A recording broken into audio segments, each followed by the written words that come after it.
नमस्कार बंधुरा आमार आबारो एक ब्लगे तुम्हारे सकलके स्वागत। गुड मर्निंग, केमन आछो तोमरा सबाई? आशा करछि प्रत्येके भीषण भीषण भालो आछो। आमी आर आमराओ खूबই ভালো আছি। তবে চলো আজকে ব্লগটা এখন থেকে স্টার্ট করা যাক। সকালে উঠেই ব্রাশ টাশ করে সাথে স্নানটাও সেরে নিয়েছি। আজকে হচ্ছে ছুটির দিন, আজকে রবিবার, তাই ভাবলাম চলো আজকে একটুখানি কোথাও কাছে পিঠে একটু ঘুরে আসা যাক। অনেক দিন যাবত সেরকমভাবে কোথাও আমরা ঘুরতে বেড়াতে যেতে পাইনি। আর তোমরা জানো যে আমরা তিনজনেই একটু ঘুরতে বেড়াতে ভালোবাসি।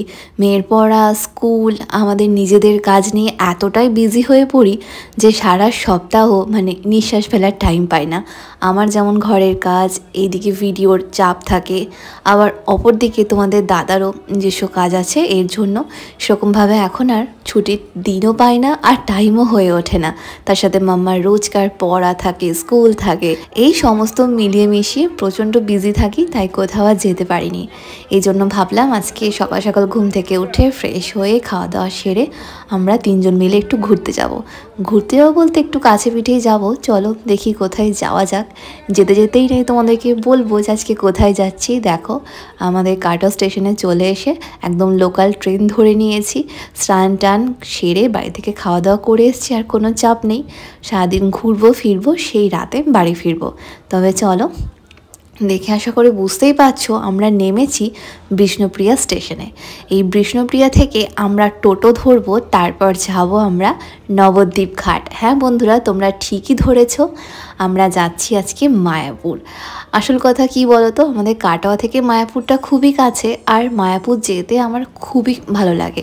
মানে ওখানে গেলে একটা অন্যরকম শান্তি পাই, আর তার সাথে একটু অন্যরকম ওখানকার আবহাওয়াটা, তাই না? তোমরা যারা গেছো তারা তো জানো। আর সত্যি বলতে আমার মায়াপুর খুবই পছন্দের একটা জায়গা। আগে তো প্রায়ই আসতাম, কিন্তু এখন নানা ধরনের কাজের চাপে আর সেরকমভাবে আসা হয় না। আজকে আর বাইক নিয়ে আসিনি, আজকে ট্রেনে এসেছি, একদম লোকাল ট্রেনে। কারণ বাইকে আসলে না প্রচণ্ড হাওয়া লাগবে, আর মেয়েটার শরীরটাও দেখবো পরের দিন খারাপ করেছে। তো এই জন্য আর বাইক নিয়ে আসার রিস্ক নিয়ে একদম ট্রেনে করে এসেছি। আর আমাদের এখান থেকে অ্যাভেলেবেল ট্রেন আছে, তাই কোনো প্রবলেম নেই। এই দেখো এবার আমরা ঘাট পেরোবো, তার জন্য লঞ্চের টিকিট কেটে লঞ্চে চেপে পড়েছি। আর এই লঞ্চে করে যেতে কিন্তু দারুণ লাগে, তাই না? আর এখানে একটু নজর দিয়ে দেখলে বুঝতে পারবে যে জলের কালারটা কিন্তু দুদিকে দু রকম। এটাই তো, তাই না? তোমরা কারা কারা এরকমভাবে লঞ্চ পেরিয়ে মায়াপুর গেছো, মানে ইস্কন মন্দিরে, আমাকে কিন্তু অবশ্যই কমেন্ট করে জানিও। দেখো কত লোক, আর তারপর যেহেতু আজকে ছুটির দিন, তাই আরোই সবাই যাচ্ছে। প্রত্যেক বছর শীতে আমরা কোথাও না কোথাও ঘুরতে যাই, কিন্তু এবার আর হয়ে ওঠেনি, কারণ এবার পুজোর আগে একটা জায়গায় গেছিলাম, তোমরা সকলেই জানো। তো এর জন্য আর এখন আর কোথাও যাচ্ছি না। একদম মাম্মার পরীক্ষা টরীক্ষা হোক, তারপর ভেবেছি একটা জায়গায়, মানে ছোটোখাটো একটা জায়গায় ঘুরে আসবো। কারণ ঘুরতে বেড়াতে আমরা সত্যি কথা বলতে খুবই ভালোবাসি। জীবন আর কদিনের বলো, এর মাঝেই আনন্দ করে মজা করে কাটাতে হবে। আর অত ভাবনা চিন্তা করে কী লাভ, কালকে যা হওয়ার তাই হবে। আজকে তো ঘোরাফেরা খাওয়া দাওয়া করে আনন্দ করে নি, তাই না? কে বলতে পারে যে কার ভাগ্যে কি আছে? আজকে আছি, কালকে নাও থাকতে পারি, কিন্তু হ্যাঁ আজকে যখন আছি, আজকের দিনটা অবশ্যই আনন্দ করে এবং অনেক অনেক হই হুল্লোড় করে কাটানো, এটাই কিন্তু আমার কাছে জীবনের মানে। তোমাদের কার কি মনে হয় আমাকে কিন্তু অবশ্যই জানিও।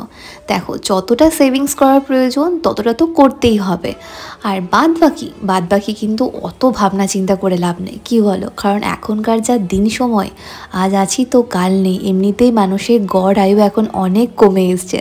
তাই আনন্দ ফুর্তি করে থাকো, অত হিংসা বিদ্বেষ করে কী লাভ, তাই না?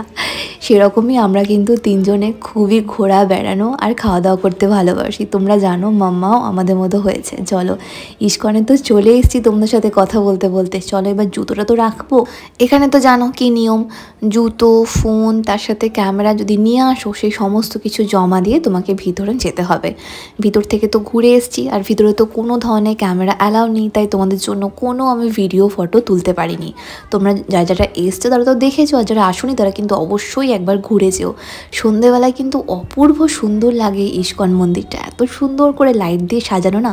তারপর আজকে যেহেতু একটা স্পেশাল দিন, আজকে 26 জানুয়ারি, আজকে ছুটির দিন বলে আরোই হয়তো ভালো লাগছে, আরোই বেশি লোকজন। অনেকক্ষণ ধরে ঘুরলাম, সেই খেয়ে এসেছি, চলো একটুখানি এবার খাওয়া দাওয়া করা যাক। মাম্মা নিয়েছে বার্গার আর আমি নিয়েছি ধোসা।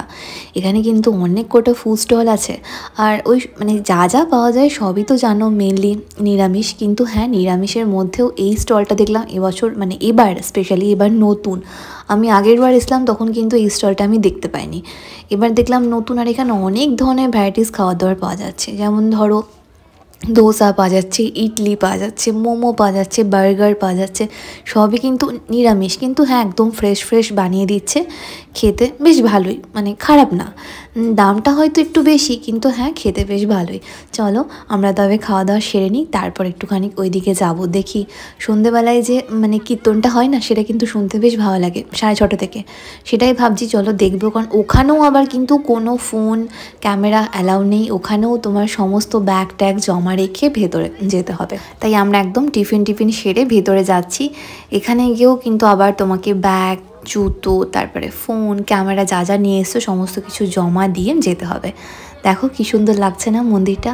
আর এই যে এইদিকে যে মন্দিরটা, নতুন মন্দিরটা যে হচ্ছে, এটা যে কবে থেকে হচ্ছে তার নাই ঠিক, আর কবে যে শেষ হবে সেটাও মানে জানা নেই। মনে হয় আমাদের যখন অর্ধেক বয়স হয়ে যাবে তখন মনে হয় এটা মানে ওপেন হবে আর কি। এখানে এত ভিড় কেন, চলো গিয়ে দেখি তো একবার। আচ্ছা, এখানেই মনে হচ্ছে আজকে ওই দাঁড়িয়ে দাঁড়িয়ে ওই হরিনাম সংকীর্তন হবে। যারা ফরেন থেকে সেখানে থাকে না, এত সুন্দর মানে ওনাদের গলায় যে ওই হরিনাম শুনতে কি যে ভালো লাগে যে কি বলবো। চলো একটুখানি শুনি দাঁড়িয়ে দাঁড়িয়ে, তারপর আবার ফেরার আছে, কারণ অনেকটা পথ আবার যাবো, ঘাট পেরোতে হবে, তারপর ট্রেনে করে। চলো আর বেশিক্ষণ দাঁড়ানো যাবে না, এটা তো মনে হচ্ছে অনেকক্ষণই হবে, কিন্তু আমাদের আবার ফেরার টাইম হয়ে যাচ্ছে। আমাদের ট্রেন আছে 9:15। অবশ্য 8টা কতই 10 ছিল, 8:05 আই থিঙ্ক, কিন্তু ট্রেনটা লেট আছে, তাই আমরা একটুখানি বেশিক্ষণই থাকলাম। এবার এখান থেকে টোটো ধরবো, টোটো ধরে ঘাটে যাব, ঘাট পেরিয়ে আবার টোটো ধরে নামবো বিষ্ণুপ্রিয়া হল্ট, সেখান থেকে লোকাল ট্রেন ধরে আমাদের ডেস্টিনেশন কাটোয়া। আমাদের কাটোয়া থেকে কিন্তু মায়াপুর খুব একটা দূরে নয়, কাছেই, ওই 45 মিনিট মতো টাইম লাগে ট্রেনে আসতে। তারপর যেটুকুনি ওই ঘাট পেরোনো, টোটো ধরে এপার ওপার হওয়া, এই আর কি। যাই হোক বন্ধুরা, আজকের দিনটা কিন্তু আমরা খুবই আনন্দ করে কাটলাম। তোমাদের কেমন লাগলো অবশ্যই জানিও। আর তোমরা কারা কারা সন্ধেবেলায় মায়াপুর এসে এই হরিনাম সংকীর্তন শুনেছো সেটাও কিন্তু বলো। Tata, bye bye.